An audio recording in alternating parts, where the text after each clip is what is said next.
క్లాస్లో December prelims mains కొత్త class start అవుతుంది. ఈ నెంబర్కి కాల్ చేసి రిజిస్టర్ అవ్వండి. లిమిటెడ్ సీట్సే ఉన్నాయి.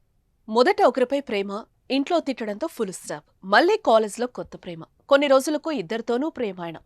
కొత్త ప్రియుడికి విషం తిరగడంతో డ్రామా, పాత ప్రియుడిపై కొత్త ప్రియుడితో దాడికి స్కెచ్. కట్ చేస్తే పచ్చని పొలాల మధ్య రక్తపుతారలు, నెత్తుటి మడుగులో హాహాకారాలు. రైతన్న సాయంతో నిలిచిన ప్రాణం. కర్నూలు జిల్లా గాజుల్దీన ప్రాజెక్టు సమీపంలో ప్రేమ జంటపై జరిగిన దాడి వెనుక నిజాలు నివ్వెరపరుస్తున్నాయి. ప్రేమ జంటపై జరిగిన దాడిలో సంచలన నిజాలు. దాడి వెనుక ప్రియురాలి హస్తం. పక్కా ప్లాన్తో పాత ప్రియుడిని రప్పించిన యువతి. దాడి చేసింది కొత్త ప్రియుడి గ్యాంగ్.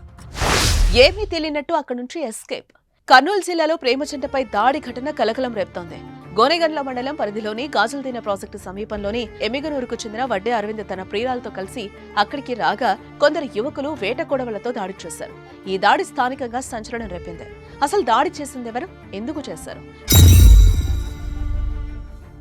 ప్రియురాలి బంధువులే దాడికి పాల్పడ్డారా అనే అనుమానాలు వస్తున్న తరుణంలో తాజాగా బయటపడిన ట్విస్ట్ సినిమా స్టోరీని తలపిస్తోంది. అరవింద్ గత కొంతకాలంగా ఓ యువతను ప్రేమిస్తున్నాడు. ఆమె కూడా అరవింద్ ను ప్రేమిస్తోంది. మంగళవారం ప్రేమికురాల నుంచి ఫోన్ రావడంతో అతడు ఎమ్మిగనూరు నుంచి మోటార్ సైకిల్ పై గాజుల్దీన ప్రాజెక్టు రోడ్డు వద్దకు చేరుకున్నాడు. సమీపంలోని ఎల్ఎల్సి కాలువ వద్ద యువతితో కలిసి మాట్లాడుకుంటూ వెళ్తున్నారు. అదే సమయంలో అప్పటికే అక్కడ ముళ్లపొదల మాటున కాపు కాచిన ముగ్గురు యువకులు వేట కొడవలతో దాడి చేసి హత్యాయత్నానికి పాల్పడ్డారు. దాడి జరిగిన వెంటనే యువతి పారిపోగా అరవింద్ వారికి దొరికిపోయాడు. దీంతో వేట కొడవలతో అరవింద్ పై దాడి చేశారు. కాపాడాలని అరవింద్ గట్టిగా కేకలు వేయడంతో కేకలు విన్న పొలాల్లో పనిచేసే జయన్న అనే రైతు రాళ్లు విసరడంతో పాటు మరికొందరు కూలీలు కేకలు వేయడంతో నిందితులు అక్కడి నుంచి పరుగులు తీశారు. సమాచారం అందుకున్న పోలీసులు ఘటనా స్థలానికి చేరుకున్నారు. తీవ్ర గాయాలతో పడి ఉన్న అరవింద్ ను అంబులెన్స్ లో కర్నూలు ప్రభుత్వ ఆసుపత్రికి తరలించారు. ఘటనపై కేసు నమోదు చేసి విచారణ జరుపుతున్నారు. ఈ విచారణలో సంచలన విషయాలు వెలుగులోకి వచ్చినట్టుగా తెలుస్తోంది. దాడికి అసలు సూత్రధారి యువతే అని తేలినట్టు వార్తలు రావడం దుమారం రేపుతోంది. అసలు యువతి ఎందుకు దాడి చేయించింది? దాడికి గురైన అరవింద్ ఇంటర్ చదివే సమయంలో సదరు యువతితో ప్రేమలో పడ్డాడు. ఇద్దరి మధ్య ప్రేమ పెళ్లి వరకు వచ్చింది. విషయం తెలుసుకున్న అమ్మాయి కుటుంబ సభ్యులు మందలించడంతో పెళ్లి పిట్టలు ఎక్కలేదు. ప్రస్తుతం ఆ అమ్మాయి బీటెక్ చదువుతోంది. అదే కళాశాలలో మరో అబ్బాయితో ప్రేమలో పడింది. అయితే ఇటు అరవింద్తో కూడా మాట్లాడడం మానలేదు. ఒకరికి తెలియకుండా మరొకరితో మాట్లాడుతూ ఇద్దరితోనూ ప్రేమాయణం నడుపుతోంది. ఇటీవల మొదటి ప్రియుడి విషయం తెలుసుకున్న రెండవ ప్రియుడు యువతిని నిలదీయడంతో తప్పును కప్పిపుచ్చుకునేందుకు తాను ప్రేమించడం లేదని అతడే వేధిస్తున్నాడని చెప్పింది. ప్రియురాలి మాటలను నమ్మి అతన్ని లేపేయాలని అనుకున్నాడు. ప్రియురాలతో కలిసి ఆమె మొదటి ప్రియుడిపై దాడికి స్కెచ్ వేశాడు. గాజుల్దీన ప్రాజెక్టు వద్ద స్పాట్ పెట్టారు. దాడికి 2 రోజులు ముందుగానే గాజుల్దీన ప్రాజెక్టు వద్ద ఉన్న ఎల్ఎల్సి వద్దకు వచ్చి వీరు రెక్కి నిర్వహించారు. ముందు వేసిన ప్లాన్ ప్రకారం మంగళవారం అరవింద్ కు ఫోన్ చేసి గాజుల్దీన ప్రాజెక్టు వద్దకు రమ్మని చెప్పింది. ప్రియురాలు పిలుపుతో అక్కడికి చేరుకున్నాడు.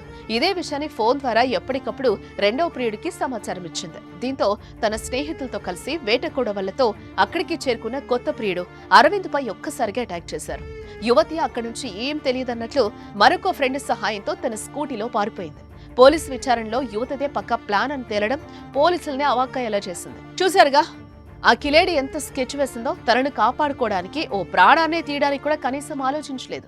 ఆమె చెప్పినట్టు అతడు వేధిస్తే గట్టిగా వార్నింగ్ ఇవ్వచ్చు, పోలీసులకు ఫిర్యాదు చేయొచ్చు. కానీ అలా చేయలేదంటే తనతో కూడా ప్రేమాయణం నడిపిందనే అభిప్రాయం ఉంది.